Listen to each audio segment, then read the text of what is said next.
Assalamualaikum dan salam sejahtera. Seorang lelaki warga Emas yang melecur tahap 2 dalam kebakaran sebuah rumah di Kampung Tunku Abdul Rahman, Lambir, Miri Ahad lalu diterbangkan ke Hospital Umum Sarawak, Kuching pagi semalam bagi mendapatkan rawatan lanjut.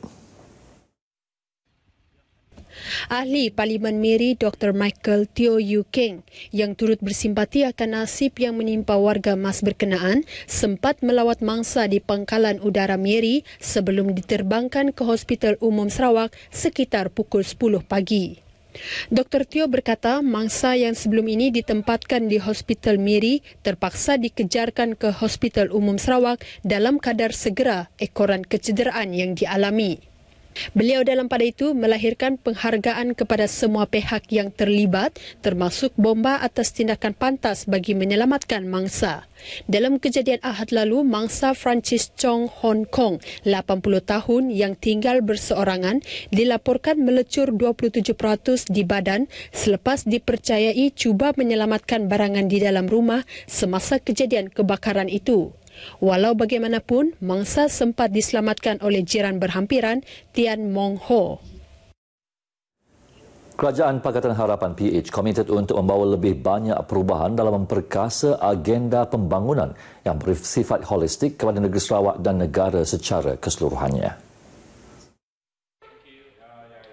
Ahli Dewan Undangan Negeri Pujut, Dr. Ting Tiong Chun berkata, ia bukan satu tanggungjawab yang mudah, namun beliau percaya kerajaan baharu pimpinan Pakatan Harapan mampu membawa kemajuan kepada negara.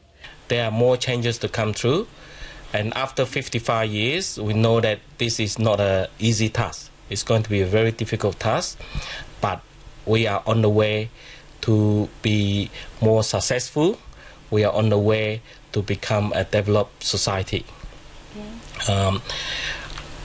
I'm hoping the Malaysians and Sarawakian can be patient with the new government. We are doing it. We're doing it, and hopefully this year there are more changes to come. Beliau berkata demikian kepada pemberita selepas rakaman ucapan Tahun Baru Cina di RTM Miri di Miri. Jelas beliau, Kerajaan Pakatan Harapan mempunyai polisi baharu dalam merangka perancangan jangka masa panjang bagi memastikan ekonomi negara terus berkembang ke arah negara maju. Sektor koperasi terus relevan dalam agenda pembangunan ekonomi negara. Ketua Pengarah Maktab Koperasi Malaysia MKM Arifin Mahmat berkata, ia terbukti dengan prestasi cemerlang 100 buah koperasi di negara ini tahun lepas yang antara lain telah berjaya menjana pendapatan hasil perniagaan hampir 35 bilion ringgit. Jelasnya ini melibatkan sumbangan mewakili 86.3% daripada jumlah keseluruhan perolehan selain berjaya mengumpul modal dalaman bernilai 10.09 bilion ringgit iaitu 70.36% daripada nilai modal share. Sehubungan itu, beliau menyeru kepada semua gerakan koperasi di Sarawak untuk terus kekal dalam perniagaan serta sentiasa mencari peluang perniagaan baharu yang berupaya menjana pertumbuhan ekonomi dan sosial koperasi. Arifin berkata demikian pada program Jom Sembang Usahawan 2019 bersempena program promosi latihan Maktab Koperasi Malaysia di Kuching. Dalam pada itu, MKM Zon Sarawak telah berjaya melatih seramai 5,938 orang kooperator melalui 69 program latihan dan pendidikan yang dilaksanakan sepanjang tahun lepas. Saim Dabi Plantation Berhad, SDP dan Lembaga Penyatuan dan Pemulihan Tanah Sarawak Salkra menandatangani memorandum persefahaman MOU semalam untuk membentuk rangka kerjasama dalam mewujud dan memperkuat kerjasama sinergi komersial di rantaian nilai industri minyak sawit. Kerjasama itu bertujuan meningkatkan mutu industri minyak sawit Sarawak dari segi kecekapan dan produktiviti operasi melalui amalan agronomi yang terbaik dan untuk memupuk dan meningkatkan kesedaran kemampanan untuk prestasi operasi yang lebih tinggi. Menerusi MOU itu, SDP dan Salkra berhasrat untuk menggabungkan sumber dan kepakaran masing-masing untuk bekerjasama menilai dan menyelidiki perkara berkaitan dengan rantaian nilai kelapa sawit dan input agronomi yang berkaitan dalam bidang bahan pertanian seperti benih kelapa sawit dan anak pokok, benih tanaman, baja, herba, racun perosak, agrokimia dan alat pertanian. Bidang-bidang lain termasuk pengurusan, perkhidmatan, perundingan dan latihan berkaitan pembangunan perladangan kelapa sawit, penanaman dan pemprosesan, penanaman baru dan latihan penanaman semula dan amalan baik. Pemangku Pengurus Besar Salkra, Joseph Blandoy menandatangani bagi pihak agensi itu, manakala SDP diwakili oleh Ketua Pegawai Strategi dan Inovasinya, Dr. Syahriman Alwani. Majlis menandatangani perjanjian itu diadakan di Ibu Pejabat Salkra di Kota Samarahan. Bakal graduan perlu aktif melibatkan diri dengan program bersama komuniti setempat, terutama masyarakat luar bandar bagi meningkatkan komunikasi yang baik dan berkesan pada masa sama sebagai persediaan awam mendepani cabaran sebagai seorang graduan yang sebenar. Ketua Program Pembangunan Belia dan Komuniti Universiti Malaysia Sabah UMS, Profesor Madya Dr. Balan Ratakrishnan berkata, penting bagi setiap pelajar untuk memahami permintaan pasaran kerja pada masa kini yang menuntut kebolehpasaran graduan. Justru program sedemikian mampu memberi nilai tambah kepada graduan. Maksudnya untuk bagaimana mereka dapat melibatkan diri dari apa yang dah belajar untuk 3 tahun, bagaimana mereka dapat aplikasikan dalam masyarakat. Beliau ditemui pemberita pada program Belia Bersama Komuniti di Rumah 1 Kuala Medalam, Limbang. Sementara itu, pengarah program Muhammad Hazwan Hassan berkata program tersebut dilihat platform terbaik memberi pendedahan yang lebih jelas mengenai corak hidup komuniti setempat dari pelbagai aspek. Dan dari sini boleh mendapatkan hubungan kami sebagai keluarga angkat. Walaupun mungkin bukannya keluarga kandung, tapi melalui hubungan tersebut menjalinkan hubungan yang baiklah antara Sabah dan Sarawak. Turut mendapat manfaat daripada program tersebut pastinya para peserta. Program Belia Bersama Komuniti ini saya sangat seronoklah untuk mengikuti, untuk menyumbangkan sesuatu kepada komuniti-komuniti di sini. Saya sangat gembira dapat menyertai program ini lah, sebab saya dapat melihat cara orang di sini, lepas itu dapat menyumbangkan sesuatu kepada komuniti di Kuala Medalam ni lah.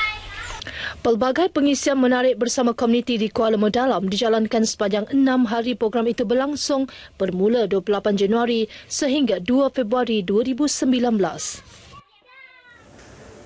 Golongan guru besar yang bertindak sebagai pemimpin utama di sekolah diseru supaya memantapkan aspek kepimpinan seiring dengan pembelajaran abad ke-21, terutama dalam aspek kepimpinan instruksional.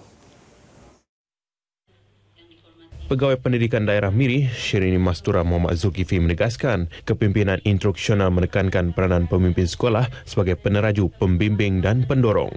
Katanya, peluang mengikuti bengkel kepimpinan wajar dimanfaatkan sepenuhnya oleh para guru besar bagi meningkatkan kemahiran kepimpinan. Beliau berucap para bengkel memperkasa pengurusan dan kepimpinan sekolah rendah Negeri Sarawak Siri 3 Palang 2019 di Miri. Bengkel Siri ketiga selama 5 hari ini disertai 96 guru besar dari kawasan utara Sarawak. Ia bertujuan menambah baik kualiti dan kuantiti bilangan sekolah dan murid cemerlang dalam ujian penilaian sekolah rendah dalam tahun ini. Siri pertama dan kedua bengkel tersebut telah diadakan pada Ogos dan November tahun lepas. Seorang pencipta muda di Kuching, Yang Hee Lim, berjaya melancar satelit aras rendah lebih 30,000 km dari bumi akhir tahun lalu. Menurut Yang, beliau bermula dengan membuat kajian pada Mac 2018 dan mula melakukan beberapa siri ujian roket termasuk membangun satelit mini seberat 50 gram yang mampu mengambil gambar dan kembali ke bumi. Jelasnya, untuk mencapai aras tersebut, beliau menggunakan belon udara sehingga paras 30,000 km sebelum roket tersebut dilancarkan untuk mencapai paras sehingga 33,000 km untuk melepaskan satelit mini tersebut. Roket setinggi lebih kurang 90 cm itu dibina menggunakan teknologi pencetak 3D selain gabungan komponen elektronik lain untuk kawalan. Yang 18 tahun mula berjinak menjadi pencipta sejak terlibat dalam Maker Club sewaktu di Sekolah Menengah Chong Hua nombor 1 di Kuching. Kini beliau menghasilkan beberapa produk termasuk pasu bunga atau tanaman UV, lampu meja dicetak khas, semuanya boleh dikawal menerusi telefon pintar hasil teknologi internet untuk segalanya, IoT yang dijual di dalam talian seperti Lazada. This one in my satellite is focused on the Earth. So because that high it have low gravity, so you cannot using something like the gyro sensor to sense the angle of the satellite. So I using this camera to focus on the Earth. Let the satellite know where is the Earth. Beliau ditemui media di Kemudahan Digital Economy Hub di Jalan Song Kuching. Yang akan melanjutkan pengajian di Estonia dalam ijazah kejuruteraan elektronik September ini selepas beliau dipilih oleh seorang profesor dari Talents University of Technology Estonia di Persidangan Ekonomi Digital Antarabangsa IDEX 2018 pada Mei tahun lalu. Seramai 125 orang peserta menyertai program Baitul Muslim Islamic Smart Parenting Skills Siri 1 2019 anjuran Jabatan Wanita dan Keluarga Sarawak yang diadakan di Bintulu selama 2 hari yang bermula semalam. Penganjuran program tersebut bertujuan untuk memantapkan ilmu pengurusan rumah tangga selaras dengan visi Jabatan Wanita dan Keluarga Sarawak iaitu wanita berdikari dan institusi keluarga harmoni. Pada tahun lepas, sebanyak 6 siri program yang sama telah diadakan di Lundu, Dalat, Bekenu, Sarike, Sibu dan Limbang yang melibatkan 787 orang peserta. Manakala pada tahun ini sebanyak 7 siri akan dilaksanakan yang bermula di Bintulu, diikuti Kuching, Samarahan, Serian, Sri Aman, Daro dan Lawas. Golongan sasar untuk mengikuti program tersebut terdiri pada para ibu bapa, guru, kaunselor, ahli-ahli PIBG, wakil-wakil agensi kerajaan dan bukan kerajaan serta individu perseorangan yang berminat untuk mempelajari ilmu keibubapaan. Setakat ini dahulu berita dari Sarawak untuk N7 pagi ini. Untuk berita seterusnya kembali kepada Nurul di Angkasa Puri. Silakan.